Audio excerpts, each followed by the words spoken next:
प्रभो नमः शिवाय महारुद्राय धवलेश्वराय वालालिंग महाप्रभो दीपं यदि परम ब्रह्म दीपं यदि जनार्दनः दीपहरतु मे पाप पूजा दीप नमस्तुते मृत्युंजय ठाकुरे धवलेश्वराय वालालिंग महाप्रभो संसार सुखी रखंतु।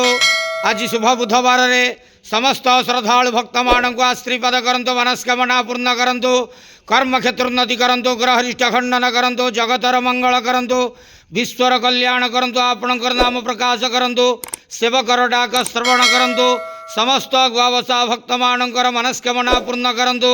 जो जो भक्त माने आपणक पाखरे मानसिक रखिछंती तांक मानसिक पूर्ण करंतु। बाबा धवलेश्वराय वालालिंगाय नमो नमः। संसार सुखी रखंतु आनंदे केवार हरि बोलो। आज शुभ बुधवार रे समस्त श्रद्धालु भक्त मानक आश्रीपद करंतु आनंदे केवार हरि बोलो। बाबा धवलेश्वराय वालालिंगाय नमो नमः।